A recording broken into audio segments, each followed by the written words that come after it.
अस्सलाम वालेकुम, आदाब। जनाब टाइम्स में आप सभी का खैर मकदम है और मैं हूं आपका मेज़बान नईम उल अकवानी। इस वक्त हम हायर सेकेंडरी स्कूल काश्तीगढ़ में मौजूद हैं और आज ब्लॉक दिवस का प्रोग्राम यहाँ इनेकाद किया गया, जिसमें ज़िला तरक्याती कमिश्नर डोडा श्री हरविंदर सिंह जी खुद मौजूद थे।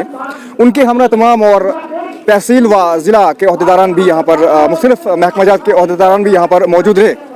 इसी बीच एक लड़की मेरे साथ मौजूद हैं बात करने के लिए। इनसे हम बात करते हैं। ये अल्लाह करे हो सकता है आने वाले वक्त की IAS ऑफिसर हूँ। ये बात मैं क्यों कह रहा हूँ, क्योंकि इनकी ही ज़बानी हम ये बात सुनते हैं कि मैंने ये IAS का जिक्र क्यों किया। सबसे पहले आपका हम नाम जानना चाहेंगे बेटा, और कहाँ के रहने वाली हैं आप? जी, मेरा नाम तफीमा कौसर है और मैं द्रगला में रहती हूँ।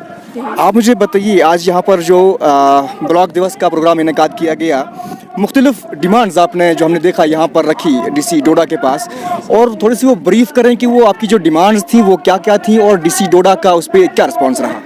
जी, सबसे पहली डिमांड तो थी कि जैसे मैं ही 10th क्लास में पढ़ती हूँ, तो और भी बहुत सारे बच्चे हैं जो आगे आर्ट्स स्ट्रीम लेना चाहते हैं। यहाँ पे क्या है, आर्ट्स स्ट्रीम में सब्जेक्ट्स पूरे अवेलेबल नहीं है, जैसे कि जियोग्राफी और पॉलिटिकल साइंस यहाँ पे अवेलेबल नहीं है। एक तो मेरी ये डिमांड थी कि वो सब्जेक्ट्स यहाँ पे हमें मिलने चाहिए, क्योंकि बच्चों की अपनी अपनी चॉइस होती है, कोई लेना चाहता है अपने चॉइस से, लेकिन यहाँ पे वो अवेलेबल नहीं थे। तो ज़रूरी नहीं है कि हर कोई एफर्ट कर पाए, वो बाहर जा पाए वहाँ पढ़ने।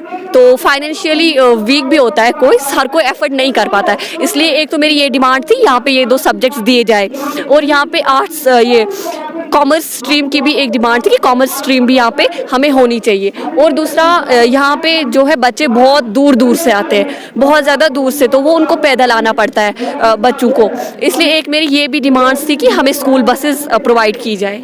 इस हवाले से जब आपने ये डिमांड्स रखी तो DC डोडा का क्या रिस्पॉन्स रहा, आपके तक क्या रिस्पॉन्स रहा?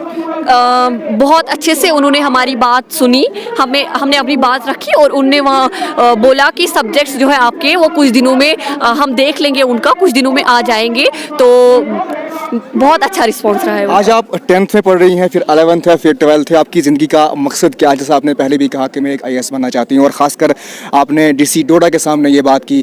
आपका ये जो आपने कहा कि मैं IAS बनना चाहती हूँ, ये बात सुनकर इनका क्या रिएक्शन रहा, और आपका खुद का जो मकसद ज़िंदगी का है वो आगे का क्या है?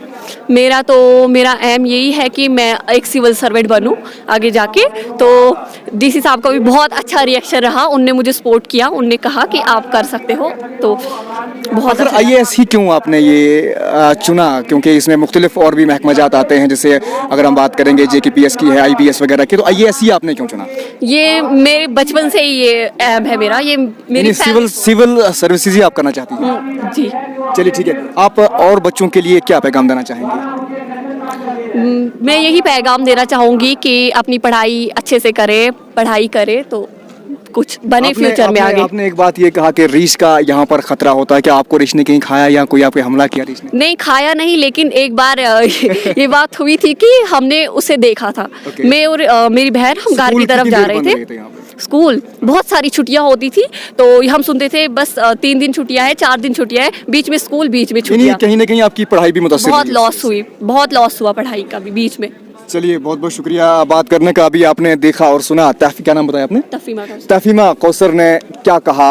इन्होंने जो डिमांड्स यहाँ पे ज़िला तरक्याती कमिश्नर डोडा के पास रखी, वो कहीं ना कहीं इनका ये कहना कि फुलफिल होने की इनकी उम्मीदें हैं या आशंका इन्होंने जताई है कि वो फुलफिल हो जाएंगी। जैसा रिएक्शन DC डोडा ने यहाँ दिया, इनकी स्कूल बसेस की मांग थी, और ख़ुद ये एक IAS बनना चाहती हैं। उम्मीद करते हैं हम भी कि आने वाले वक्त की इन्हें हम IAS देखें, और मुबारकबाद इनकी इस सोच को। अब देखना ये है कि DC डोडा का जब यहाँ आज दौरा हुआ है, जो यहाँ के बच्चों ने डिमांड्स रखी हैं, क्या वो फुलफिल होती हैं या नहीं। इसी के साथ दीजिए इजाज़त अपने मेज़बान नईम उल अकवानी को। खुदा हाफिज़।